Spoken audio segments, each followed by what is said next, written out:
because we're gonna do another one just to show you guys.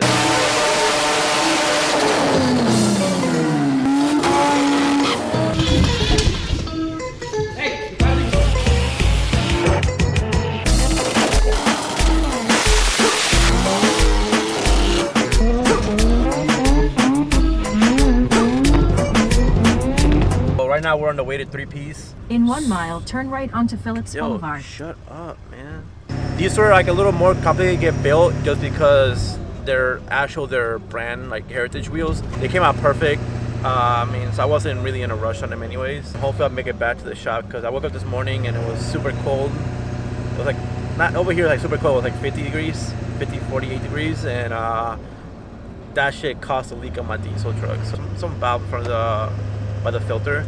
So right now we're driving all the way to 3Ps with a leaking ass truck because I want my wheels, and then hopefully make it back to the shop and then fix the truck. Unless Mochi wants to buy me a new car. Mochi, wanna buy you a new car?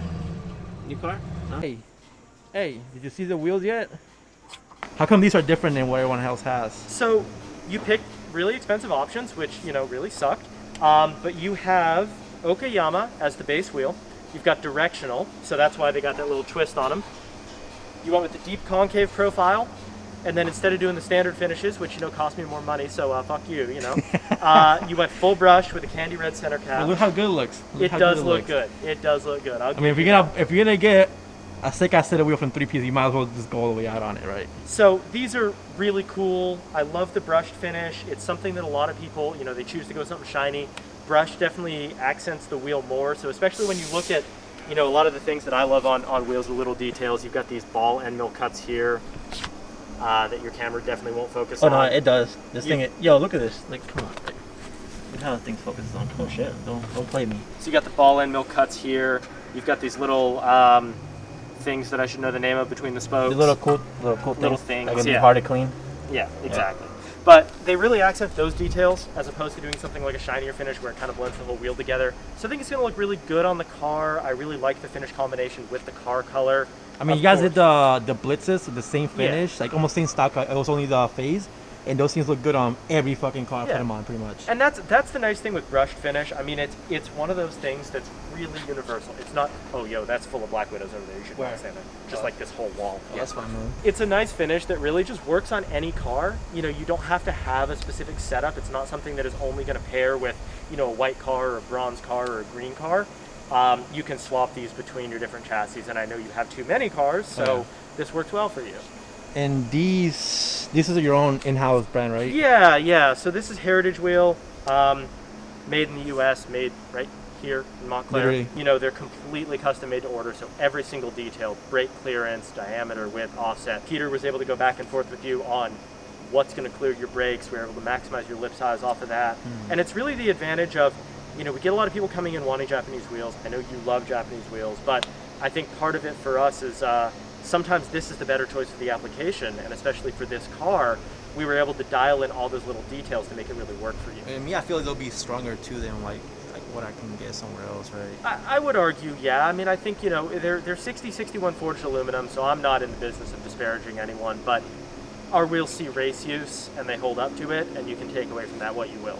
It was hard to figure out how to do with these wheels because I didn't want to look like a huge, basically like a fuckboy wheel, just like 8 big ass lips. Well, I think people turn lip size into like a dick measuring contest, right? So, what our sales team here constantly hears is, I want a 5-inch lip, I want a 6-inch lip, and there's like nothing wrong with it, right? Yeah. But I think a lot of it is like building a cohesive package around your wheels that really accentuates the car, and the answer isn't always more lip.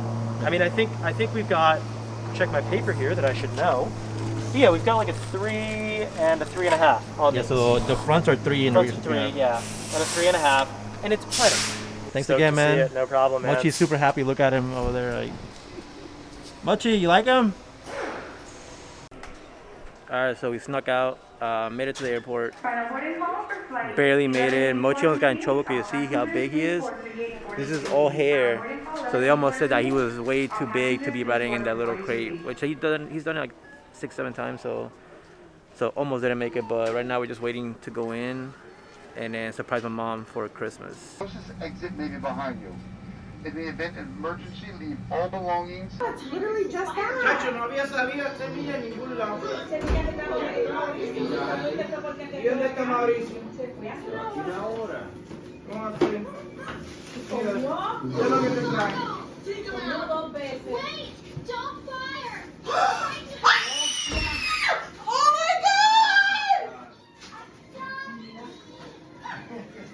Tricked us. I was about to leave. What? Are you serious? Made it to Virginia. I mean, I didn't really make it because I thought I was gonna, I don't know. Don't ask me about it. Cars are getting shipped from California, Virginia. I just didn't had the time to drive 2 cars back from California, so I ended up just flying in. But instead of basically making content of the drive back, I'm just gonna make some content of stuff I have here going on. So for instance, we had this box that my lovely niece, Mia, you can see right there, Mia, painted. So these actually came from 3Ps. And then Falcon sent me a Christmas gift. You can see those brand new sick, really sick tires. So I got to put those onto these wheels.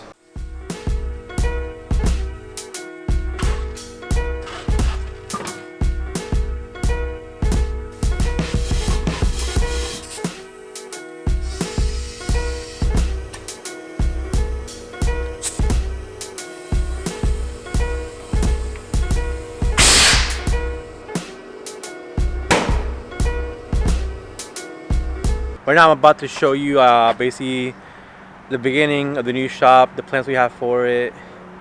It's kind of messy right now, but hang on tight because we're basically going to turn this thing upside down and make it just something really cool and something like basically like show cars off and not be dirty and organized. But right now it's like dirty and organized.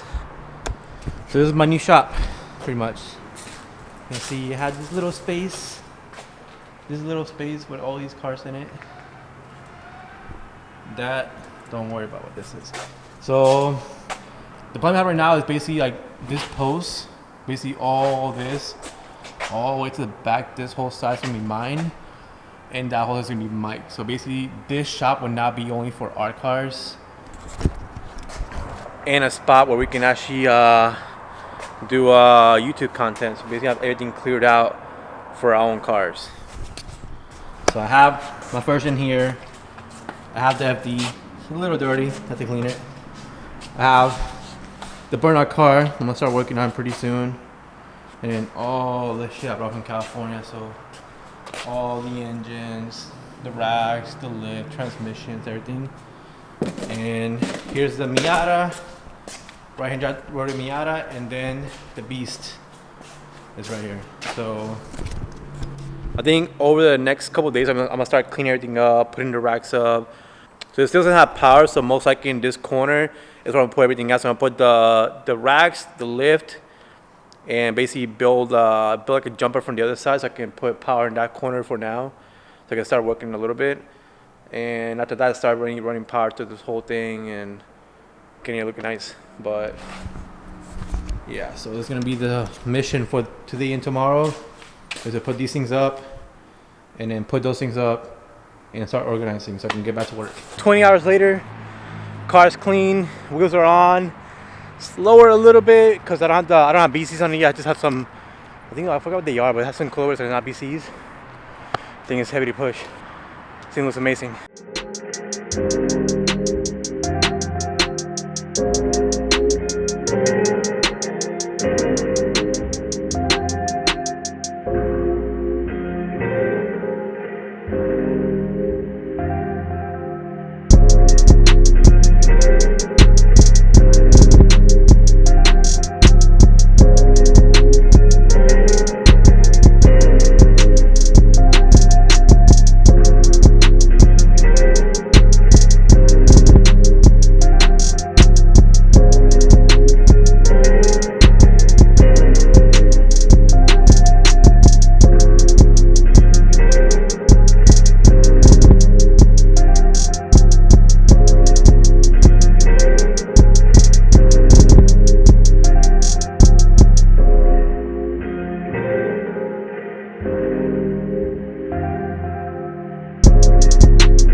right, so right now the plan I have for the car, now that I have the wheels on it, is figure out the transmission situation. I might put a CZ09 in it, I'm not sure. I already have a subframe for Cobra IRS, basically a 4 Explorer IRS. And just figure out what else I need to get the car running now that basically it looks cool. That looks cool. Now I need to focus to get it running. Figure out ECU I'm gonna run on the car. Figure out everything. Figure out the headers. How I'm gonna do the headers. I might cut the hood basically to fit the intakes through the hood. Stop points, even though it's a mouse speed hood, but whatever. And pretty much just figure out what I'm gonna do with the car. How fast I can put it together, because I kind of have some plans for something I want to do with the car around April. So it's coming right up, so I have to like, jump on the ball and get everything situated so that basically we can make that deadline for April with this car. Because if we make that deadline, it's gonna be crazy what we're about to put this car through. But yeah, car looks super cool. Thanks 3-piece for the wheels, and Wes Jones for the sick ass paint job. And now this is my turn to get the car basically dialed in, and literally cannot wait to hear how that full P-Port 20B sounds. So we'll see.